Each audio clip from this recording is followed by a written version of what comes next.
Liquor scam కేసులో YCP నేత చెవిరెడ్డి భాస్కర్ రెడ్డికి జూలై 1 వరకు రిమాండ్ విధించింది ఏసీబీ న్యాయస్థానం.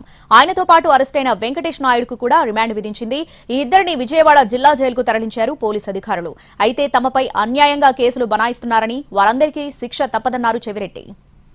ఏపీ లిక్కర్ కుంభకోణం కేసులో వైసీపీ మాజీ ఎమ్మెల్యే చెవిరెడ్డి భాస్కర్ రెడ్డి, ఆయన అనుచరుడు వెంకటేష్ నాయుడుని 3.5 గంటల పాటు సిట్ కార్యాలయంలో విచారణ జరిపారు అధికారులు. ముఖ్యంగా ముడుపులు మళ్లింపుకు సంబంధించిన కీలక వివరాల గురించి చెవిరెడ్డిని ప్రశ్నించారు. కీలక ఆధారాలను చూపించి చెవిరెడ్డిని, వెంకటేష్ నాయుడిని ప్రశ్నించారు. అయితే ఈ కేసుతో తనకు ఎటువంటి సంబంధం లేదని చెవిరెడ్డి సిట్ అధికారుల దగ్గర పదే పదే చెప్పినట్లు సమాచారం. తర్వాత ఇద్దరికీ ప్రభుత్వ ఆసుపత్రిలో వైద్య పరీక్షలు నిర్వహించారు. వైద్య పరీక్షలు అయిన తర్వాత తిరిగి కోర్టుకు తీసుకొచ్చే సమయంలో చెవిరెడ్డి మీడియాతో మాట్లాడేందుకు ప్రయత్నించారు. తాను ఏ తప్పు చేయలేదని, పోలీసులు తనపై అక్రమ కేసు నమోదు చేశారని చెప్పుకొచ్చారు. తనపై తప్పుడు కేసు పెట్టారన్న విషయం సిట్ అధికారులకు కూడా తెలుసన్నారు. తనకు నోటీసు ఇవ్వకుండా హడావుడిగా ఎఫ్ఐఆర్ నమోదు చేసి అక్రమంగా అరెస్టు చేశారన్నారు చెవిరెడ్డి. వైద్య పరీక్షలు పూర్తవడంతో చెవిరెడ్డి, వెంకటేష్ నాయుడుని కోర్టులో పోలీసులు హాజరుపరిచారు. మేజిస్ట్రేట్ ఇద్దరికి జూలై 1 వరకు రిమాండ్ విధిస్తూ ఆదేశాలిచ్చారు.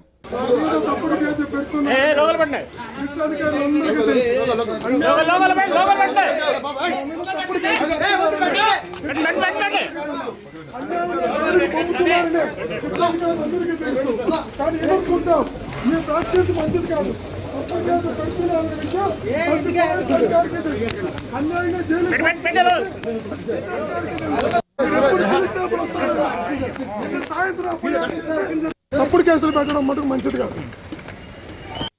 చెవిరెడ్డి భాస్కర్ రెడ్డి రిమాండ్ రిపోర్ట్లో సిట్ అధికారులు కీలక అంశాలను ప్రస్తావించారు.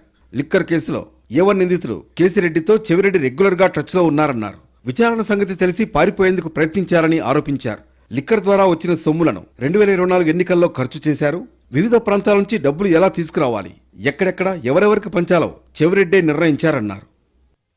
గత ప్రభుత్వంలో అధికారాన్ని ఉపయోగించుకుని చెవిరెడ్డి అన్ని వ్యవస్థలను మేనేజ్ చేసి డబ్బులు తరలించారన్నారు సిట్ అధికారులు. చెవిరెడ్డిని విచారణ చేసిన తర్వాత అన్ని కోణాల్లో అతని పాత్ర ఉందని స్పష్టంగా తేలిందని చెప్పారు. ఈ కేసులో చెవిరెడ్డిని అరెస్ట్ చేయకపోతే విదేశాలకు పరారయ్యేవారని తెలిపారు. లిక్కర్ కుంభకోణంలో డబ్బులు తరలించేందుకు తుడా చైర్మన్ గా ఉన్నప్పుడు అధికారిక వాహనాలు వాడారని రిపోర్టులో పొందుపరిచారు అధికారులు. నేరపూరిత కుట్రలకు పాల్పడిన చెవిరెడ్డి భాస్కర్ రెడ్డికి జ్యుడిషియల్ రిమాండ్ విధించాలని రిమాండ్ రిపోర్టులో సిట్ అధికారులు పేర్కొన్నారు.